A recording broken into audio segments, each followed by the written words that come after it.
I'd like to welcome you today to this financial literacy event. It is Financial Literacy Month across the country right now.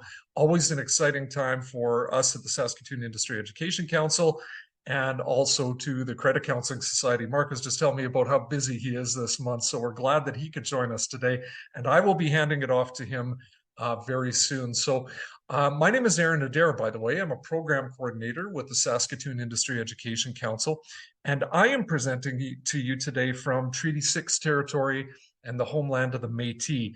Now, I know that we have an audience stretching across Treaty 6, and I believe we have some classes with us from Treaty 4 as well. Teachers, if you are on a different treaty territory today, please let us know in the chat. That would be fantastic. And I believe, I just learned this yesterday, that Mark, our presenter, is presenting from Calgary, which is on Treaty 7 territory. And I didn't know that before until yesterday. And you know, I think in our journey of truth and reconciliation that learning is such an important part of this process, something that we have committed to at the SIEC. And I would also like to take a moment to acknowledge the Indigenous ancestors of this place who took such amazing care of this land so that we could work and play and live and learn on this land together, just like we are today. And a special thanks to teachers for arranging this opportunity for students across the province. We're going to be reaching about 500 students across the province today, at least. Saskatoon Industry-Education Council is a nonprofit group. We work with different school divisions, including Saskatoon Public Schools, Greater Saskatoon Catholic Schools, Prairie Spirit School Division, and the Saskatoon Tribal Council Schools. And we have some programs that stretch across the province too, which is why we have some folks from different areas of the province with us today. We supply career exploration opportunities for youth in the kindergarten to grade 12 education system. And you can see some of our programming at the bottom of your screen right now. I know that we have a lot of students from elementary school right now, and teachers, elementary teachers, I hope you're very aware of programs such as our Skill Sets Kits and our SAS Code program.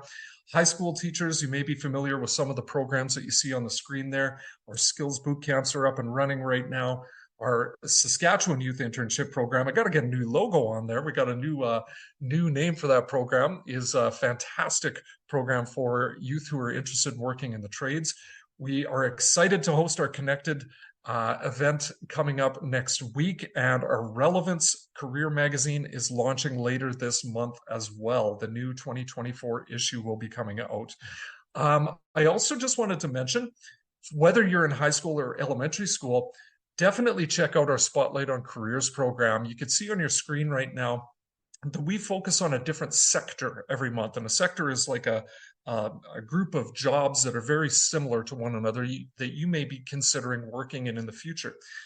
We do put on some live events for those of you in and around Saskatoon, but we also have some digital resources that young people such as yourselves could check out, because the more you take some time to explore careers at this point in your lives, the better that career transition is going to be once you're leaving high school. Going to save yourself some time and maybe save yourself a little money along the way too. So hopefully you're going to access some of our resources. I wanted to point out specifically that we have this program called Sask Money, which has brought us together today. This is a financial literacy website that's really designed to make sure that we can get financial literacy instruction into our schools. And later in our presentation today, I'm going to tell you about some upcoming events. I'm going to talk to you about money fairs for our middle years classes today. And I also want to tell you about the Student Sask Money Minute program, which is an opportunity for students to win up to $500 each semester. So stay tuned for that. I'm excited to share that information with you today. Oh, there's our poster. I'm going to tell you about this. It looks good, so stay tuned. Right now, though, let's get to our main event. I'm excited to introduce Mark from the Credit Counselling Society.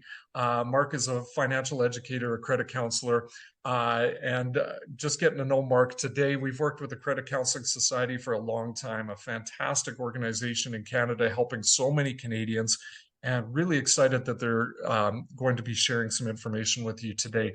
So Mark, thank you for joining us from Calgary today. That's a nice thing about these webinars, how we can reach across multiple treaty territories, like I said. And I'm going to hand it over to you. Looking forward to learning with you today. Thanks so much for inviting me to come and share, Aaron. And I'm just going to pop up my screen before I get started. I was telling Aaron before we began that I'm the world's worst multitasker, so I do what I can. And yeah, I'm thrilled to be here. I'm thrilled to be talking about this topic, the psychology of spending. And I'm going to let you know a little bit about me.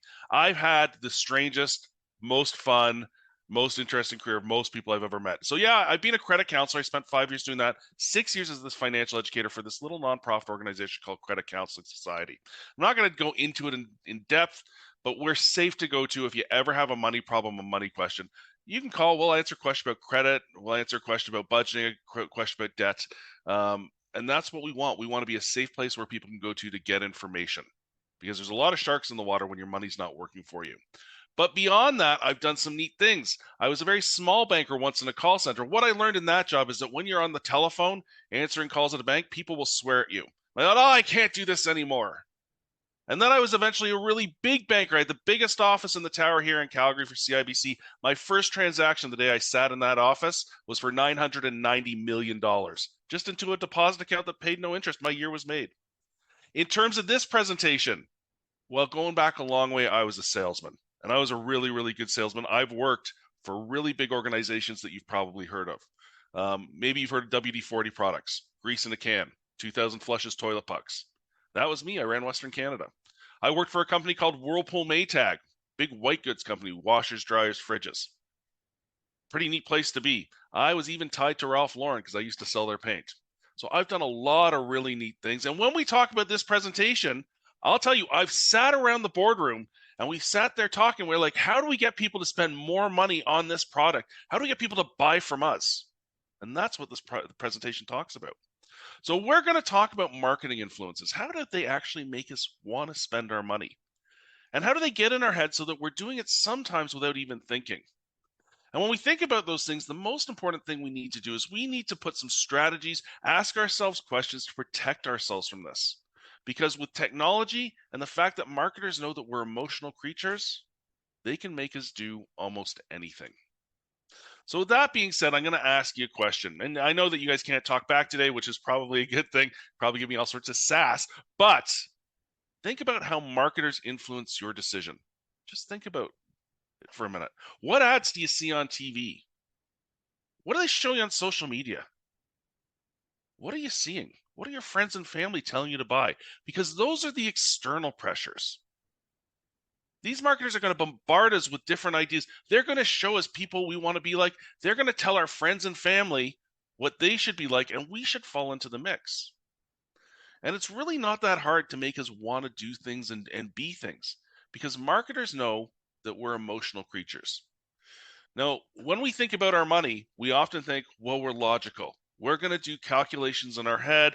We're going to think about probabilities. We're going to always make the best, most logical, rational choice. We're Spock on the Starship Enterprise. We know exactly what we should do based on what the probable outcomes are. That's what we think. But really, when you think about what people do and how they act, they don't really act because of what they think. They act because of what they feel. We're Dr. McCoy running around saying, I'm not a god. I'm doing all I can. I have no power over this. Very emotional. That's why people buy things. And as they constantly bombard us with advertising, social media, as our friends and family talk to us, we constantly feel this need to do what makes us feel accepted, to do what makes us feel special. Now, retailers and marketers know when they make us feel something, they can make us buy. So what are they trying to make us feel? Well, there's all sorts of different things. Now, I'm going to share something with you guys. You guys see me here and you're saying, this is a good-looking man. I know that. But it's a trick. They told me if I bought these glasses, I would be beautiful. Well, look, I take them off, I'm not. But when I put them on, I am. They played me. They said, buy the glasses, you'll be beautiful. And that's one thing people want to feel. They want to feel attractive. They want to feel special in some way. They want to feel unique and smart and important. Beyond that, they don't want to be afraid. And they want to belong. So there's a whole bunch of different emotions that marketers go and play on. And I think the first one I want to talk about is belonging. Because we all want to be a part of a group. Now think about the things that you buy. Think about the people you're with and the things they buy. Do you see any similarities in the things you purchase? I'll tell you, when I was younger and my daughter was sort of an early teen, she's just gone to college. But she comes up to me, I'm in the mall, and she goes, "Dad, I need to get some Lululemon pants." And I don't really know what that is. And I said, "Well, dear, I don't know. That sounds expensive. There's a lot of syllables in the name. Let's go to Value Village and buy you some jeans." She's like, "No, all the kids are wearing Lululemon pants." I said, "Well, I'll cut you a deal. I'll buy you your Lululemon pants if we buy your jeans at the Value Village." And she was really mad. She said, "No," and she stomped away. And I'm feeling pretty good at this point because now I don't have to buy these pants. Anyway, she comes tearing back and she's like, okay, I'll do it. I said, fine. And she takes off into Lululemon. And I walk behind her, and as I follow her in, this hand comes across my chest, goes, "Sir, there's nothing in here for you." I said, "Oh, that's my daughter." He goes, "Oh, you're the wallet. Yeah, you can go sit at the back." I thought, well, that was a bit rude. Anyways, we got her these pants, and man, are Lululemon pants expensive. I don't know if you guys have ever bought them, been in that store. It's the only time I've been, but that's an expensive store.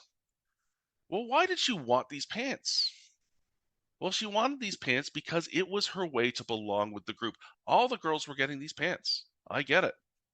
And why were they getting these pants? Well, because these pants, this brand was saying something about these people. And they all want to be part of this group that had this mentality around it. So yeah, they had these yoga pants, and maybe it said they were spiritual. Or maybe it said they were rich because they were expensive. Or maybe it said they were athletic. But all the kids wore the same pants so they could belong to the same group. Now, it doesn't have to be pants. I know when iPhones come out, or iPhones altogether, think about it. There's really two types of phones. There's iPhones, Apple iPhones, or there's Android. Are you part of that Android crew, which could be any type of Apple? People follow along to the brand.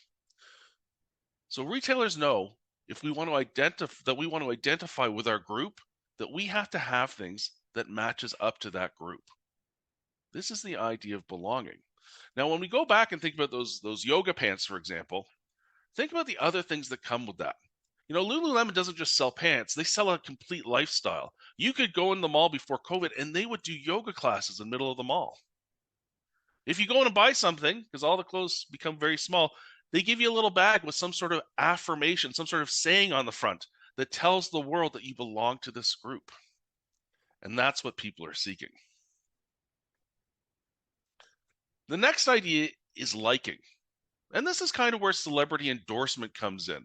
The whole idea is our celebrities are telling us that they like things, that this is a good thing to buy, that they use this thing. And because we have such trust and faith in these big stars, whether they be actors or athletes, we say, well, if they do that and they like it, it's probably something I should like too. When I was a little kid, I remember Michael Jordan was playing basketball, and he was the biggest star in the world, and they had these Nike Airs out, right? These Jordan shoes. And unfortunately, I look exactly like I do now, except I was about 3 inches shorter, and, not super athletic. And I thought, if I could just get those Air Jordans, wow, I'd probably be a popular kid at school. I could dunk the ball, life would be good. And I was lucky. I got a pair of Air Jordans. Well, I go to dunk the ball, and guess what? I still have no lift. I can't jump at all. Could not dunk the ball. But I did like the shoes. And the thing is, maybe they gave me a little bit more confidence because, I found my friends and life got good. But just because an athlete says that they like something doesn't necessarily mean it's going to change our lives at all. But we do act when we see the people we admire doing things, and we will try and imitate them. Next, we have commitment and consistency. And when we think about commitment and consistency, this is where we engage with a brand or a retailer, a store, and we give them the opportunity to continue to talk to us. So this could be a whole bunch of different things. We could just go into the Tommy Hilfiger store and join their email list. Now they're sending us coupons all the time. This might be where we try something at home, a free sample. Well, we've tried the product. Well, it's pretty good to clean the clothes, right? The Tide product. Well, maybe that's a good thing. Maybe I'll keep using that because it seemed to work. It could also just be like a testimonial.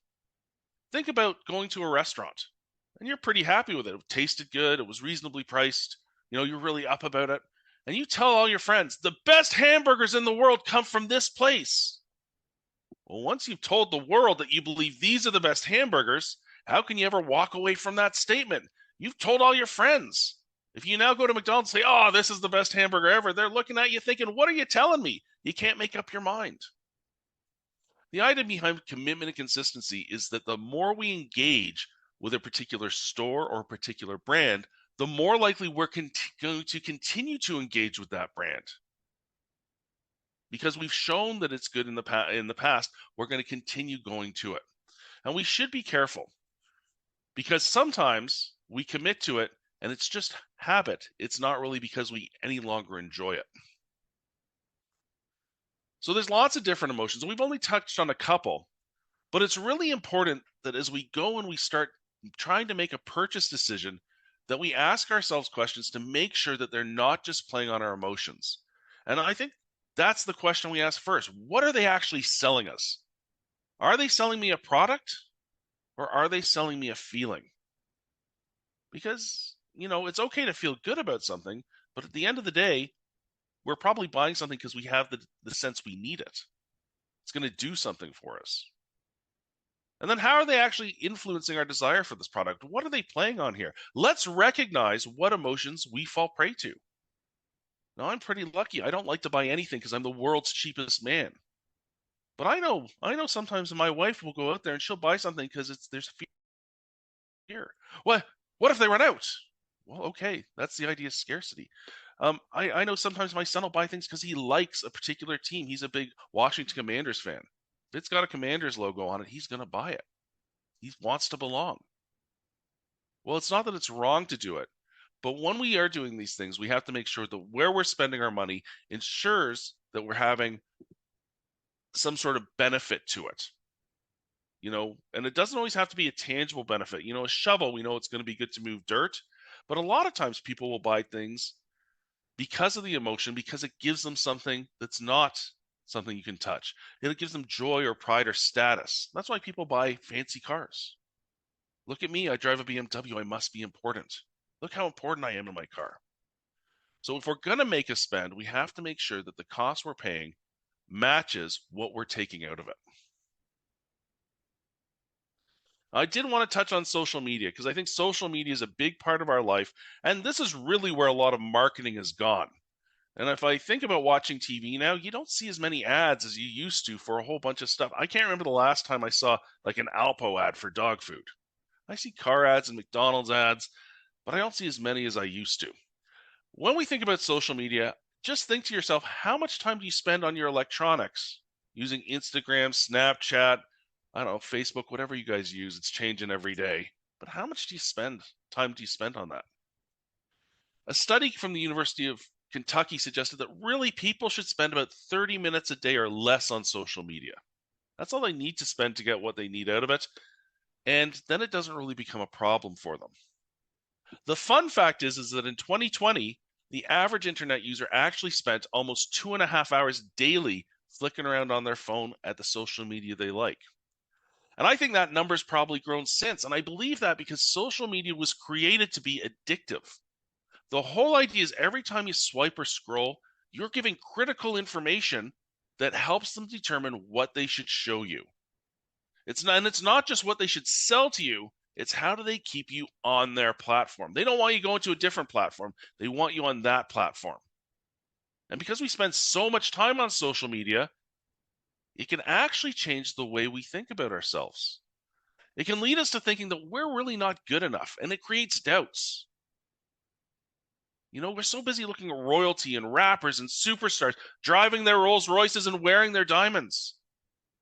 Well, how can't we? Why can't I be part of that? Marketers are going to play on these doubts, and the funny thing about these marketers is that while they created these doubts by showing us these things, they already have a problem ready to solve that solution, a problem that you can pay for.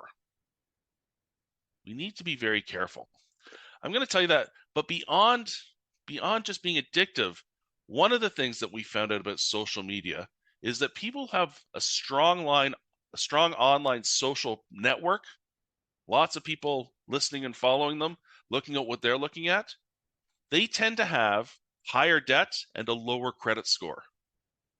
Whereas people who have a very, very weak social network tend to have less debt and a higher credit score. So in terms of social media, it seems to lead us to make buying decisions and using credit in a way that may not be positive. Now, further to this, we have to remember that there are those companies that buy data. And these are big data collecting companies. And what they do is they get this information, they sell it to marketers who can then show us specific ads to get us to buy things that maybe we didn't even know we wanted. And I want you guys to think for a minute. Have you ever said something? And I've just discovered this. I said to my wife the other day, I said, Tanya, it snowed. I have to put the lawnmowers in the garage. They were all covered in snow. I have 2 lawnmowers. She said, yeah, you should do that. Okay, so eventually I go and do it. It takes me a couple of days because, it's not something I want to do. But I go on my phone the next day, and as I'm flipping around the internet, I see all these lawnmower ads coming up at the end of gardening season. I think the phone's listening to me. And the funny thing is they're all for these super high-end still type lawnmowers. Yeah, I said something, it popped up on my phone. Now they know exactly what to target me with. And the funny thing is about these technology companies is that they now understand not just what they should be showing me to try and guide me to buy something, but how many times I might have to look at it. We want to be really, really careful because social media is different in terms of advertising than just listening to a radio or a TV ad or looking at a newspaper ad. Why? Because they can target an ad directly to who I am and what I'm probably in the market for, as opposed to just painting the room red with GMC trucks that maybe 1 in 10 people are interested in. So a few things to remember in terms of technology. And I think, the first thing is I'm going to suggest that we don't subscribe to email lists. And I know it's really easy to do. You go into the Gap, you go into Old Navy, everyone wants your email. They're going to give you a discount on the spot. Well, they're not giving you the discount to be nice to you. They're giving you the discount because they know if they get you on their email list, you will come back to them again and again and again. So don't subscribe. And if you do subscribe, go and take the time to unsubscribe. Once a year in December, I go and I unsubscribe from everyone who's sending me useless emails. Next thing we might want to do is we might want to delete our cookie and search history. And I do this every Friday. I sit on my couch when I'm done work and I just go onto the Google and I get rid of my cookies and my search history. It takes me 10 seconds to do. But I don't need to go to someone's website and have them walk me through the things they want to show me. I'll make that decision on my own. I'm also going to encourage you when you're searching for things to use the incognito mode. So if you go to your search bar, your Google search bar, and there's those 3 little dots, click on them. One's incognito. When you're in that incognito mode, it's scary for a minute. The screen goes black. It says, you're incognito. Well, now they don't know who you are or what you're looking at. It keeps them from trying to pressure you to buy things because they don't know if it's your first time to that site or your 10th. And finally, let's limit social media. And this can be really, really hard. And we used to have wars in my house about it. There was a rule in my house that at 9:30 every night, all the phones got locked away into the master bathroom. Because if not, my kids couldn't put it down. And there'd be fight after fight after fight. But that's because they couldn't limit their use on it. If you can't put your phone down and walk away from it for a couple of hours, maybe you should go find an app that turns it off for you. It's just an idea. Well, we talked about the marketers, we talked about those people far away from us, but often the people that have the biggest influence on us are those people who are really, really close to us. And when we think about our own lives, we look at what our friends, what our families do, and we say, well, we kind of want to do that too. And this goes back a long way. We're not doing it because this is something we want to do. This is something that our brains train to do. If we go back before the computer revolution, before the industrial revolution, before the agrarian revolution, that's farming. If we go back to when we lived in tribes, think about how we had to live. We had to live in a cohesive society where we shared everything, where we did the same thing as everyone else. We had to fit in.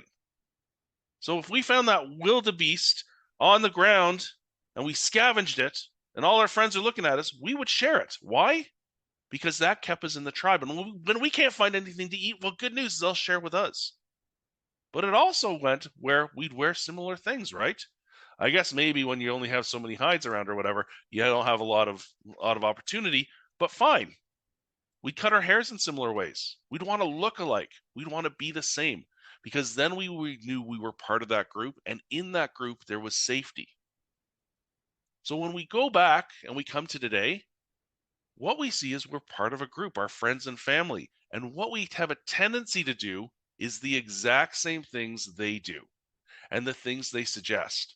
And this is being shown because even if we go far away from our friends and family, we tend to still uphold their values. So what we want to do is we want to be really, really careful here because we don't want to upset our friends and family. These are people we love and we care for. But what we want to do is make sure that we're acting towards our own values. You know, this happens all the time when you're a credit counselor. You'll have someone come in and they'll cry in your office. I'm so sad. I haven't been on a vacation in 3 years. And, you know, I'm a credit counselor. I'm a sensitive human being, but it's like, well, that's too bad. So why are you here? Well, I want to go on a vacation. I said, well, let's look at your numbers. And we'll do their budget and everything looks normal, but you get down to what they're driving. And they're spending $1,200 a month to buy that big fancy pickup truck. And they're spending, you know, $800 a month on gas. And they're spending $300 on insurance. And I'll say, well, all your money goes towards the pickup truck. But you like to travel, right?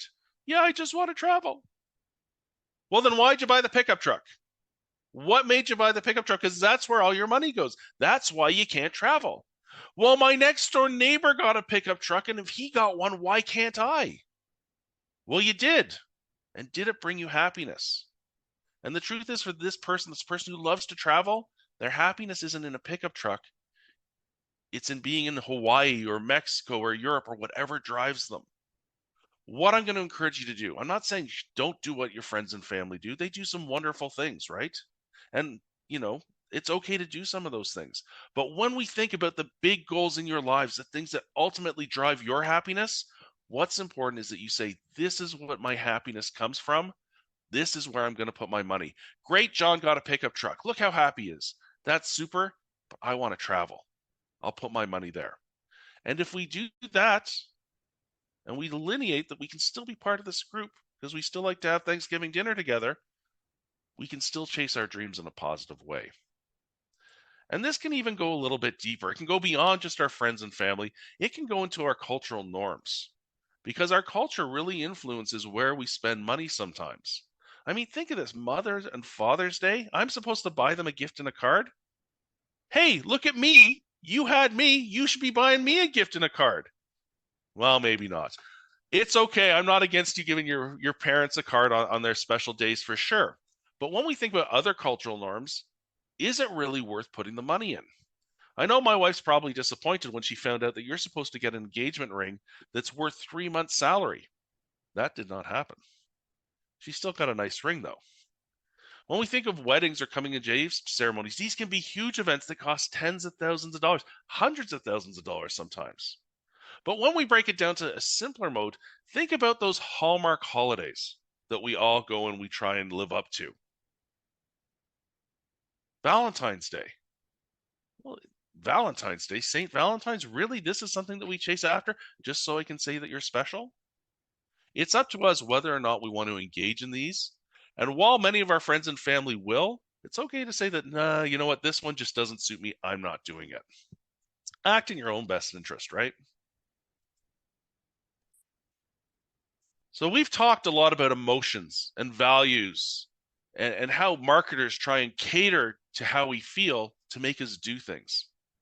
Well, yeah, they're gonna play to our emotions to make us want to go and engage with those products and those services. But how do they actually make us part with our cash? Because it's one thing to get me to go and touch the saws at Home Depot, because I love going to Home Depot and playing with the saws. It's another thing to get me to go buy them. One of the big things they do is called social proof, and this is really, really big on the internet. So think you're buying something on the internet. You can't touch it, you can't feel it, you can't really see it, you just see the pictures they show you. So how do we know we should buy this one instead of this one? Well, these internet retailers are super smart. And what they do is they tell us which one we should buy. They're going to use all sorts of different terms. If we're getting a hotel room, they're going to say this is rated 5 stars. If we're buying a jigsaw on Amazon, they're going to tell us this is the best seller. Everyone else is buying this one. This is the one you should get. It's the most popular. We highly recommend it. Or of course on Amazon, there's something called Amazon's Choice. This is the one they're picking special for me. When they use this idea of social proof, they're telling us that it's okay to put our money here because they've already done the research and the work for us. Other people have said how great it is. It's okay to make that spend. The other thing are brands and labels. Now, I've worked for big branded companies, and you don't understand how powerful these brands are. When I worked for WD-40 products, and you guys might know it, it's grease in a blue can with a little yellow label, but it was a $2 product. But the funny thing is that it was considered the 80th most powerful brand in America. What else was out there? McDonald's, Coca-Cola, Kodak, they're not there anymore. But why was this brand so powerful? It's just grease in a can. It's really kind of not good for anything. Well, the thing is, it's good for everything. And when people see that can of WD-40, they look at it and they go, well, that'll do my garage door. It'll quiet a hinge. It'll loosen a lock. What doesn't this product do? Well, that's what we wanted. And in fact, we wanted everyone who used our product, and the stat is there's a can and a half in everyone's house in America, but we wanted everyone to use this product, and anyone who used it got to be called a member of our tribe. They were part of who we were. Well, that's fantastic. And because they liked the product, they would use it again and again and again, and they wouldn't even dare try something different. What brands do is they tell people that, hey, this is us, and we symbolize this. We symbolize quality. We symbolize athleticism. We symbolize money. Gucci, Louis Vuitton. And here's something we've learned recently. We learned that when there's more labels, when there's shipping items, that our positive energy around that increases. So you can see the little sticker here, that piece of tape from Amazon that says Prime, Prime, Prime. It doesn't even say Amazon. We know it's Amazon, but it's Amazon Prime. Well, every time you see Prime, what do you think of? And you guys may not get this, but I think of free TV, free shipping. It gives me a bunch of extra things that make me feel good about that brand. So I'm going to continue to use that brand. There's the idea of scarcity. Think about during COVID, if you guys can remember that far back. If you went into a Walmart, a Co-op, a Safeway, wherever you went into, there was no toilet paper. Well, what was going on? This is terrifying.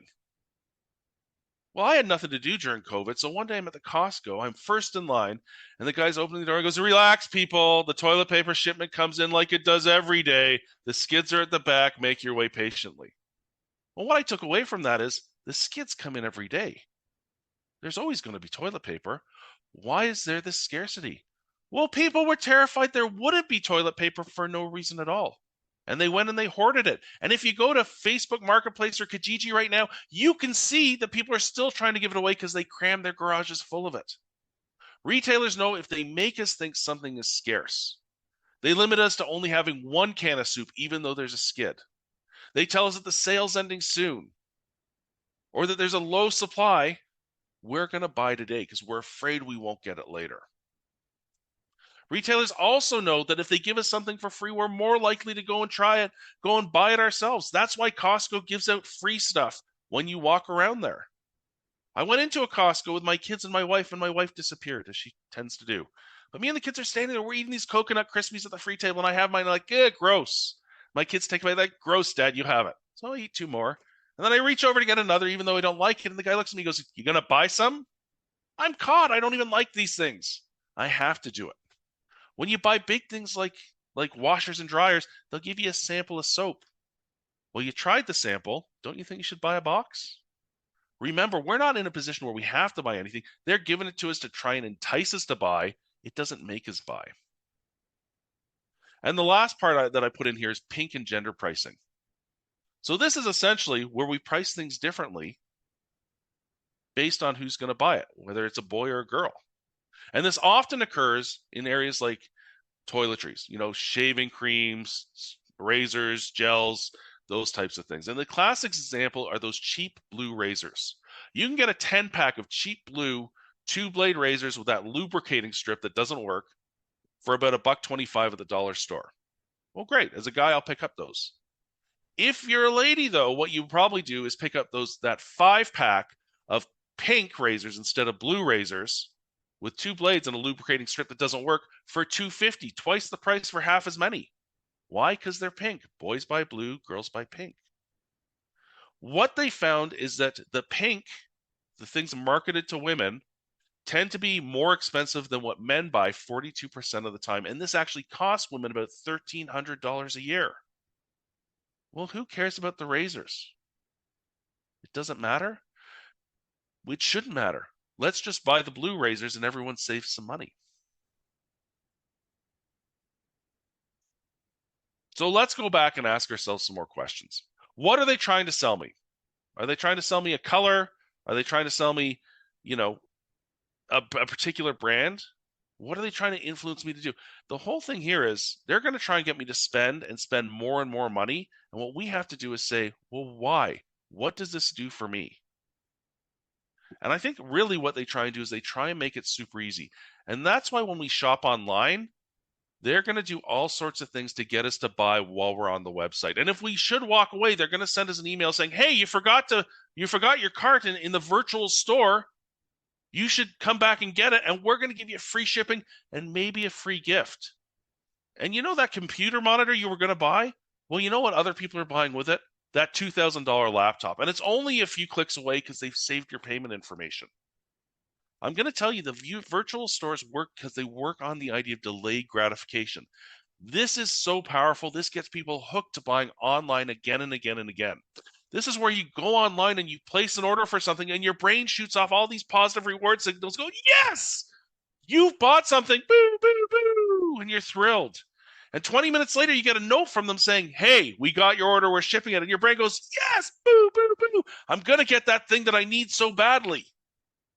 And then you get a note saying, hey, it's shipped. It'll be there in 2 days. And your brain's like, boo, boo. Best thing ever. They send you a picture of it on your porch. Yes, it's awesome. It's here. Your brain's so happy. And you open it up, and before you even look at it, you're online ordering the next thing because your brain likes this idea of paying and buying something today, but not getting it for a week. We love this delayed gratification. Well, this is a dangerous thing because when people shop online, they do it again and again and again. And it doesn't only have to be online. This is the same thing as the home shopping network on TV, TSC. People will do it again and again and again. So what I suggest that people give themselves time on any purchase they make before they actually do the buy. So, if you're buying online and you see that thing you really want, oh, I really need to buy that shot put. I'm going to be a shot putter. I'm going to get a scholarship. All right, we're going to buy that, but we're going to wait 2 days. Because I suspect in 2 days, you're going to go back and look at that shot put and say, you know what? I think I like baseball better. Maybe I'll buy a baseball glove. And then wait 2 days to buy the baseball glove. If you're in the mall, we see this all the time with impulse shoppers. They will walk by and see this great pair of boots at a store. And they will go and buy that pair of boots, and they'll feel sad when they can't return them. And what we tell these impulse shoppers is if you can just walk away from those boots right now and get to the end of the mall, you're going to let them go and not buy them. Walk away from the boots. I do this with myself. I love that smell of cinnamon buns. And when I walk into my local mall, it's the first store there. And I tell myself, well, I'll walk the mall. And if I want to get the cinnamon buns, I'll get them on my way out. Now, fortunately, my mall is a triangle. So while I walk by it one way, because I walk the triangle, I don't walk by it again. I never buy cinnamon buns. But I do love that smell. When we're thinking about buying items, the more expensive an item, the more time we need to think about it. When I bought my big screen TV, it was $1,300. It took me 3 hours to buy. Went to Visions, talked to the guy, watched all the screens. Football was on. It was great. 3 hours. When I bought my car, it was $50,000. Well, that took me 2 weeks. I test drove every car possible, narrowed it down, tried all the competitors. Boom. Got that car. When I bought my house, my realtor said, hey, I've shown you 3. Which one do you want? And I laughed at her and I said, there's 1,000 houses for sale in the city. We're going to look at every single one. And she wouldn't talk to me anymore. She would only talk to my wife. The last point on the screen is that what we need to do is forget that money's the important thing when we're purchasing things. It's time. There's always more money in this world. You can always go get more. But you know what you give up to get it? Time. And there's no more time. You only get so much. So instead of saying, hey, that item's $1,000. And if I earn $20 an hour, well, that's not so bad. What we have to do is say, well, if that item's $1,000 and it's $20 an hour that I earn, that's 50 hours of work to buy that $1,000 item. Is it worth that much time? Is it that important to me? In terms of dollars, maybe. In terms of time, maybe not. So as you move forward, always consider, is this something I need or something I want? But more importantly, is this something I'm going to use? We all buy things we think we need and we don't. We all buy things we want and don't ever touch them. We need to buy the things we use. And if not, why are you considering it? Ask yourselves, which emotions do you fall prey to?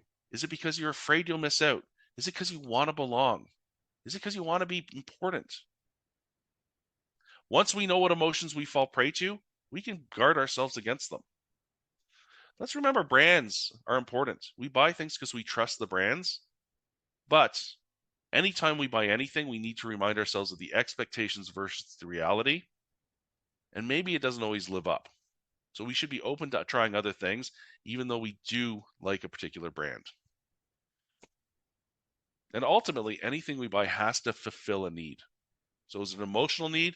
Yeah, that makes me look beautiful. I'm going to buy it. Is it a physical need? Well, I need a shovel to move dirt. But if it's not giving us some benefit, it's probably something we can do without. So we've talked about how marketers play with our emotions and how technology is addictive and can lead us to overspend because it can create a great sense of not being good enough or not having enough. But if we ask good questions, we can protect ourselves in the future.